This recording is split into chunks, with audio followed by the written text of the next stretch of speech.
ஏதேனும் ஒரு வகையில் ஒவ்வொரு மனிதருக்கும் கிரகங்கள் உதவி செய்து கொண்டே இருக்கின்றன. இந்த ஜாதகருக்கு இப்பொழுது இந்த பிரச்சனை ஓடிக்கொண்டிருக்கிறது. எதிர்காலத்தில் இந்த பிரச்சனை வருவதற்கு வாய்ப்பு இருக்கிறது. அவர்கள் கொடுக்கின்ற ஜாதகத்தை வைத்து இந்த நேரத்தில் இது நடக்கிறது என்பதை நான் 8 கிரகங்கள் பாதிக்கப்பட்டாலும் ஏதேனும் ஒரு கிரகம் ஒரு ஜாதகரை வாழ வைக்கும், அதற்குரிய வழிகாட்டியாக இருந்து கொண்டிருக்கும். மேஷ ராசிக்குள் செவ்வாய் பகவான் சஞ்சரிக்கிறார். நினைத்ததை சாதித்திடக்கூடிய சக்தி ஒரு மனிதனுக்கு உண்டாக வேண்டும் என்றால் செவ்வாயுடைய பலம் அந்த ஜாதகனுக்கு இருக்க வேண்டும். பொதுவா துணிச்சல், தன்னம்பிக்கை, தைரியம் எல்லாவற்றையும் கொடுத்திடக்கூடியவர் செவ்வாய் பகவான். இப்ப யாருக்கு யோகத்தை கொடுக்க போறார்? சன் அஸ்ட்ரோ டிவி நேயர்களே, உங்களை வணங்குகிறேன், வாழ்த்துகிறேன்.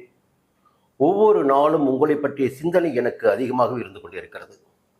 பொதுவாக இந்த ஜோதிட சாஸ்திரம் என்பது மனிதர்களை வாழ வைத்திடக்கூடிய ஒரு சாஸ்திரம், ஒரு வழிகாட்டி.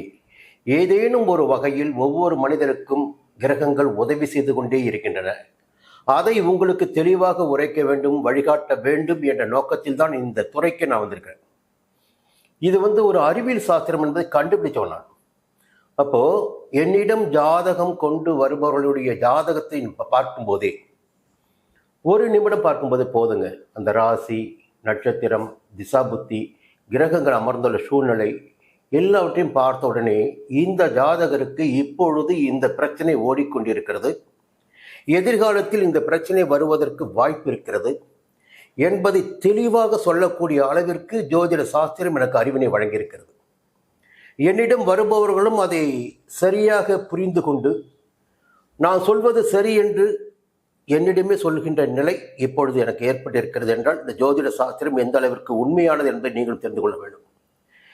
என்னிடம் வரும்போது யாருன்னு தெரியாது, எனக்கு பின்புலம் என்னன்னு தெரியாது. சில சக்திகள் இருக்காங்க, வருபவர்களை விசாரித்து வைத்துக்கொண்டு அவர்களுக்கு தகவலை சொல்கின்ற சக்தி. எனக்கு அப்படி கிடையாது.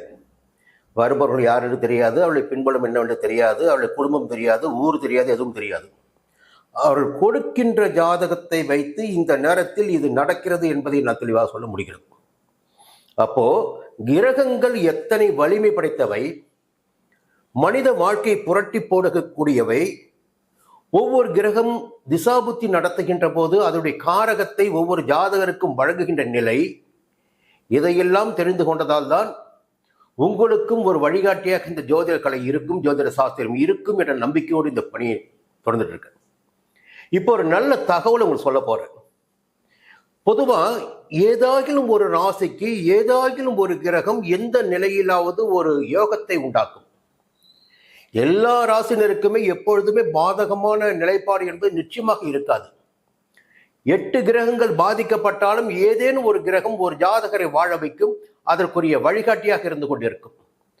இந்த மனிதன் பூமியில் பிறந்தது முதல் கடைசி நாள் வரையில், கடைசி நிமிடம் வரையில் அந்த உயிர் வாழ்வதற்குண்டான வழியினை ஒவ்வொரு கிரகமும் வழங்கி கொண்டிருக்கும். இந்த இடத்துல என்ன விஷயம்னா, நம்முடைய எதிர்பார்ப்புகள், நம்முடைய ஆசைகள், இவை நம்முடைய சக்திக்கு அப்பாற்பட்டு நிறையவே தேடிக்கொள்ள வேண்டும், நிறையவே அடைய வேண்டும் என்ற எண்ணம் தான் ஒவ்வொரு மனிதரையும் சங்கடத்தில் ஆழ்த்தி கொண்டிருப்பது, கடன்பட வைப்பது, தேவையற்ற சிக்கல்களை தேடி சம்பாதித்துக் கொள்வது. அப்போ அதுக்கும் கிரகம் தான் காரணமா இருக்கும், புரியுங்களா? ஆனா விடுதலை ஆவதற்கும் கிரகங்கள் தான் காரணமாக இருக்கிறது. இப்ப என்ன சொல்ல வரீங்களா? மேஷ ராசிக்குள் செவ்வாய் பகவான் சஞ்சரிக்கிறார். மேஷ ராசிக்குள் செவ்வாய் பகவான் சஞ்சரிக்கிறார். எதுவரை சஞ்சரிக்க போறார்னா, ஆனி மாதம் 27 வரை மேஷ ராசிக்குள் செவ்வாய் பகவான் சஞ்சரிப்பார். ஆனி மாதம் 27 என்பது 11/7 வரை ஆனி மாதம் 27. சரி, மேஷ ராசிக்குள் செவ்வாய் பகவான் சஞ்சரிப்பார். பொதுவாக செவ்வாய் பகவான் யார் என்பது உங்களுக்கு நன்றாகவே தெரியும். சகோதரக்காரகன், இரத்தக்காரகன், யுத்தக்காரகன், வீரியக்காரகன், பராக்கிரமக்காரகன். நினைத்ததை சாதித்திடக்கூடிய சக்தி ஒரு மனிதனுக்கு உண்டாக வேண்டும் என்றால் செவ்வாயுடைய பலம் அந்த ஜாதகனுக்கு இருக்க வேண்டும். அப்போ இந்த மேஷ ராசிக்காரர்களும் விருச்சிக ராசிக்காரர்களும் எப்பொழுதும் தனித்து நின்று செயல்படுவதற்கு காரணமே அந்த செவ்வாயுடைய ஆதிக்கம் அவருடைய ஜாதகத்தில் இருக்கின்ற காரணம்தான்.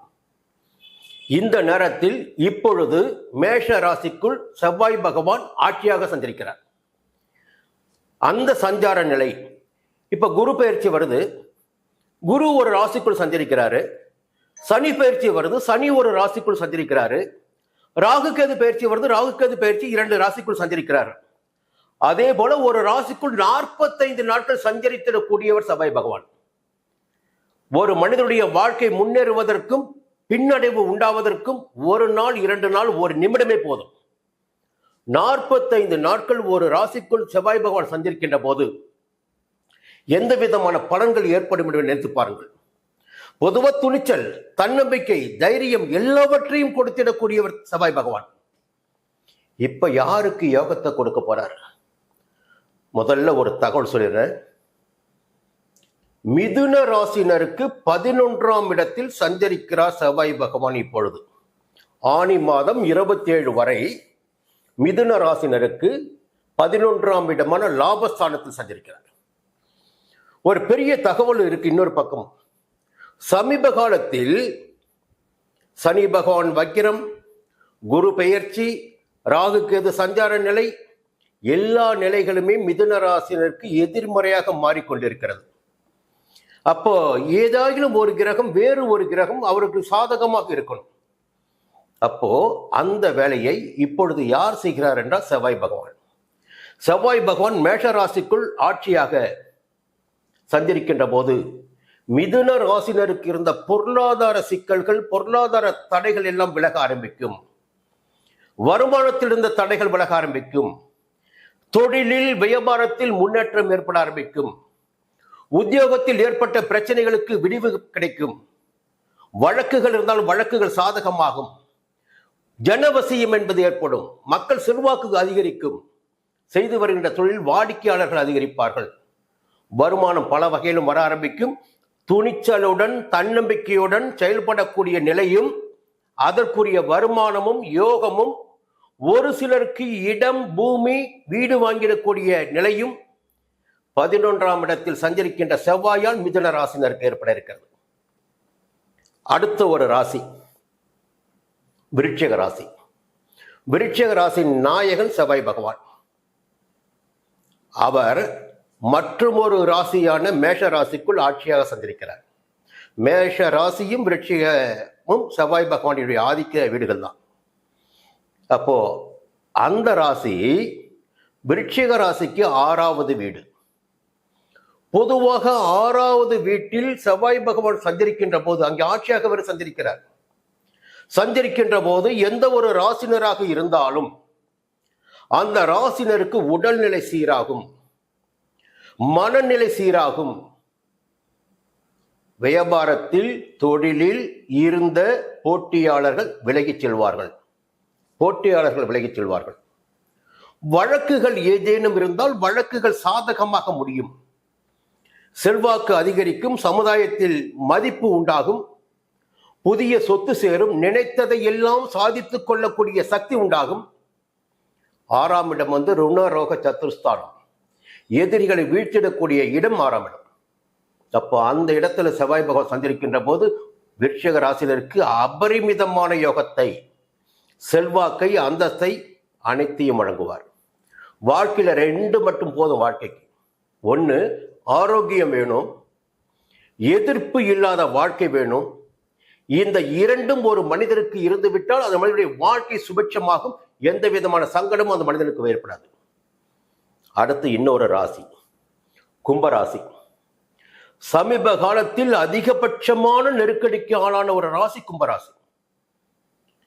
ராசிக்குள் சனி பகவான், தன குடும்ப வாக்குஸ்தானத்தில் ராகு பகவான், 8ஆம் இடமான மறைவு ஸ்தானத்தில் அஷ்டமஸ்தானத்தில் கேது பகவான், இப்போ 4ஆம் இடத்தில் குரு பகவான். பிரதான கிரகங்கள் எந்த ஒரு கிரகமுமே யோகத்தை வழங்கிடக்கூடிய நிலையில் கும்பராசினருக்கு இல்லை. இப்ப நடுக்கடலில் தத்தளித்துக் கொண்டிருப்பது போல் கும்பராசினர் தத்தளித்துக் கொண்டிருக்கின்றீர்கள்.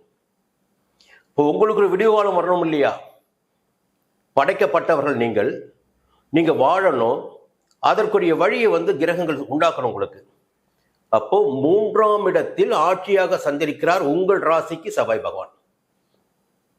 3ஆம் இடத்தில் செவ்வாய் பகவான் ஆட்சியாக சஞ்சரிக்கின்ற போது இதுவரையில் தடைப்பட்டிருந்த முயற்சிகள் எல்லாம் இனி நிறைவேறும்.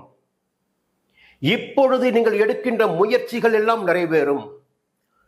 ஒரு தன்னம்பிக்கை, தைரியம், சுறுசுறுப்பு, வீரியம், எல்லா விதமான சக்தியும் ஒரு சோர்ந்து கிடந்த ஒரு மனிதனுக்கு பராக்கிரம சக்தி கிடைத்தது போல் ஒரு சக்தி கிடைத்திருக்கும். இந்த நேரத்தில் உங்களுக்கு குடும்பத்தில் இருந்த சங்கடங்கள் விலக ஆரம்பிக்கும்.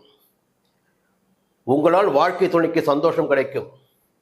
தொழிலில் இருந்த தடைகள் விலக ஆரம்பிக்கும். முயற்சிகள் எல்லாம் வெற்றியாகும். வழக்குகள் எல்லாம் வெற்றியாகும். நினைத்த இடத்தை வாங்க முடியும். நினைத்ததை சாதித்துக் கொள்ள முடியும். எல்லா விதமான சக்தியும் செவ்வாய் பகவானுடைய நிலைப்பாட்டினால் இப்பொழுது கும்பராசினருக்கு உண்டாகி இருக்கிறது. எப்போ ஆனி மாதம் 27ஆம் தேதி வரை இந்த நிலைப்பாடு இந்த 3 ராசினருக்கும் இருக்கிறது. இந்த 3 ராசினருக்கும் இந்த மாதம் அமோகமாக, சுபிட்சமாக, யோகமாக இருக்கும். உங்களுடைய நிலைப்பாட்டினை தெரிந்து கொண்டு, நான் சொல்கின்ற தகவல் சரியானதா என்று தெரிந்து கொண்டு, இந்த காலகட்டம் முடிந்த பிறகு என்னுடன் தொடர்பு கொண்டு பேசுங்கள், உங்களுக்கு பதில் சொல்கிறேன். இந்த காலம் உங்களுக்கு யோக காலம், அதிர்ஷ்ட காலம் என்று சொல்லி விடைபெறுகிறேன். மீண்டும் சந்திக்கிறேன். நன்றி, வணக்கம்.